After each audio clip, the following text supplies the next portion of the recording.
Hi everybody, my name is Yvette Martel and welcome to Module 6. Module 6, today we're going to be covering the journey of the history of art education. But as we start, I want you to understand that this isn't about memorizing dates, it's about understanding the big ideas and the philosophical shifts that have shaped our field. The way we teach art today is a result of a century of change, debate, and discovery. So let's dive in.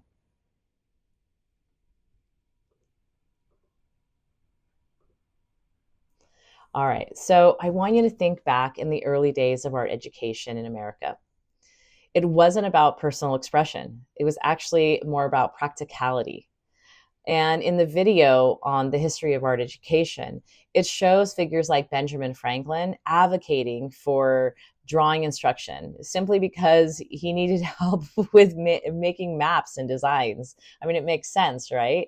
And so art itself was a vocational skill, and that the teaching model was simply mimicking, and it was based on in like mimicking and copying, so imitation and copying. So then eventually that this practical focus began to change, and in the first article, Philosophical Orientations of Curriculum, it helps us understand this shift. We moved away from academic rationalist model, which focused on mastering the canon of Western art, but instead a new philosophy gained traction: personal relevance. And with personal relevance, this philosophy was rooted in self-expression. And it argued that curriculum should be centered on a student's own life and experiences. So, with that, this philosophical shift led a new teaching practice, and it was called the expressive model. Here, the goal of art is to free the child's desire for expression from social pressures. And the idea gained popularity in the mid 20th century. The focus moved away from how to draw like the old masters, but instead how to express yourself through art. And then another shift began to happen in the late 20th century. Art education began to be viewed as a formal academic discipline. It led to the formalist teaching model, which views art as a body of knowledge with its own concepts and vocabulary. I mean, I'll tell you for sure, when I was in my MFA program, because I had never done such a formalist sort of teaching, I felt like I needed my own entire dictionary just to understand the vocabulary. So many of you might even understand that if you're new in this venture.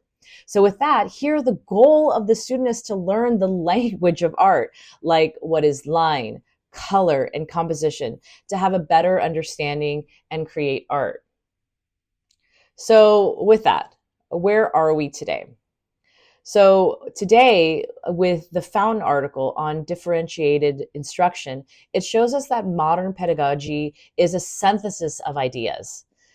A differentiated instruction is not new. It's built on a foundation of historical concepts, right? Here to here to here to here, which says that the students learn best by doing. It's also views the idea of the zone proximal development to provide the perfect amount of challenge, not too easy and not too hard. So really, what are we talking about? We're talking about scaffolding, right? So scaffolding is a very simple way of saying, I'm going to show you something easy first, to something a little bit more challenging, to a little bit more challenging, to a little bit more challenging, to a little bit more challenging. I'll give you an example within my own classroom. So within my own classroom, currently right now, this semester, for all of my photo classes, I start off with a photography project that's incredibly easy. Can I dive them into very technical, conceptual, and very complicated ideas? Of course I can. But with that, what I'm going to do, because there's so many factors in photography, like software and technicalities, that it can really overwhelm and scare students. So my very first simple project is called 10 subjects.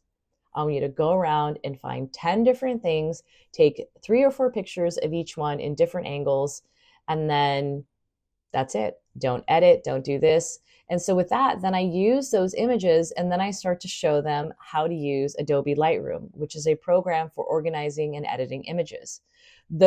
All of that stuff is incredibly complicated. But because I'm going step 1 to step 2, step 3, step 4, moving away from some of the technical and practicalities of these things, it simplifies it to get us to focus on the basics, which is how are you seeing, and let me teach you some software.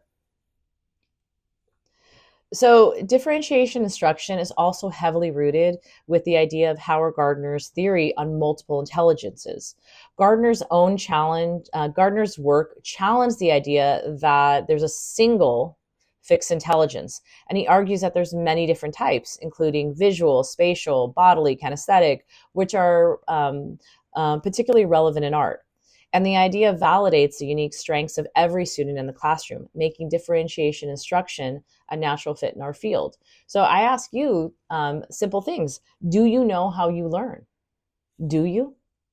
I myself, which each different thing is kind of always a little bit different, but in the big picture, I'm let me hear it, let me read it, let me work on it by myself, and then let me come back and summarize it. So I'm a little bit of a mix of all the modalities. And when you have that better understanding of all the different modalities, like in this next image, right? So if we take a second and we look at it, right? So there's some people who are really good with music. I was always really good with music. I can hear a note and reproduce a note. Then there's some people who are really good with their body. We have people who are just smart with other people. We have word smart. We have logic. We have self smart. We have nature smart. We have picture smart, right? And I think that this honestly evolves over time. So for instance, some people with technology are incredibly good with technology. You can give them something, they figure it out. And while other people, they can't, they're just not that great on technology. So there's many different forms of intellectual intelligences, and it's not just this, and it will forever evolve. So with that, we've talked about the philosophies and the theories, but how do we put them into practice in the real classroom? And the answer is the amalgamated curriculum, curriculum, which is simply the best answer. And it's just a blend of all the different ideas from all the philosophies we've discussed. So to make this work, we need practical tools.